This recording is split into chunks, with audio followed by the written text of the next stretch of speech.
Madhya Pradesh Congress committee के नवनियुक्त अध्यक्ष जीतू पटवारी मंगलवार दोपहर उज्जैन पहुंचे। अपने तय समय से 2 घंटे देरी से पहुंचे पटवारी ने भोपाल में पदभार ग्रहण करने से पहले भगवान महाकाल के दर्शन किए। इसके बाद मंदिर के बाहर आकर मीडिया के सवालों के जवाब दिए। नवनियुक्त प्रदेश अध्यक्ष जीतू पटवारी ने शुरुआत करते हुए कहा कि सौभाग्य का विषय है कि इस बार सीएम भगवान महाकाल की नगरी से बने हैं। मुख्यमंत्री को सद्बुद्धि और ज्ञान मिले जिससे मोदी की गारंटी के वादे भाजपा ने चुनाव से पहले किए थे वह पूरे हो सके। यदि सरकारें वादा पूरा नहीं करती हैं तो कांग्रेस प्रदेश भर में जनसभाएं करेगी, जिसकी शुरुआत भोपाल से होगी। मंत्रिमंडल फॉर्म और कैबिनेट की पहली मीटिंग हो तो आशा है कि मुख्यमंत्री जी और सरकार इस पर संज्ञान में लेके ये सारे वादे पूरे करेगी।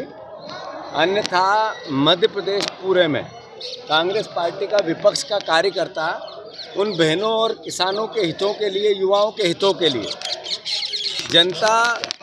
जन भावनाओं का ध्यान रखते हुए, जनता के हितों की रक्षा करते हुए पूरे मध्य प्रदेश में ऐसी वादा निभाओ या जन भावनाओं के अनुरूप सड़क पर आकर सरकार को मजबूर करेगी इस बात को लेकर और पूरे प्रदेश में जनसभाएं करेगी।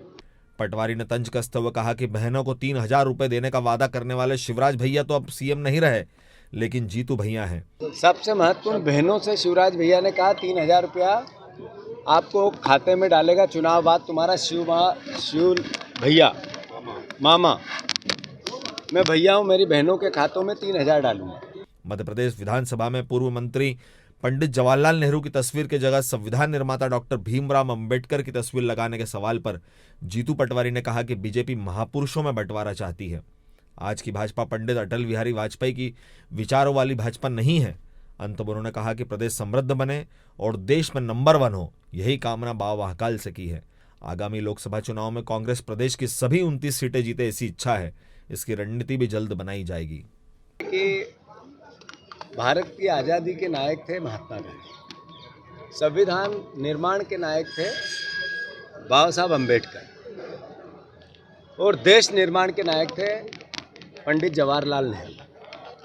बहुत खुशी हुई कि बाबा साहब अम्बेडकर की तस्वीर लगी, प्रतिमा लगी, पर दुख हुआ कि भारत के निर्माण करने वाले प्रधानमंत्री की, पूर्व प्रधानमंत्री की तस्वीर हटी। ये हटाने की राजनीति कैसी?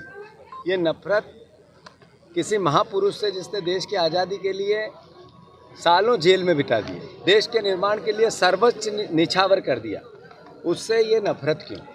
मेरा अनुरोध है, सरकार ने बाबा साहब की जब तस्वीर लगाई तो पंडित नेहरू की तस्वीर क्यों हटाई? वो भी लगाने रहती।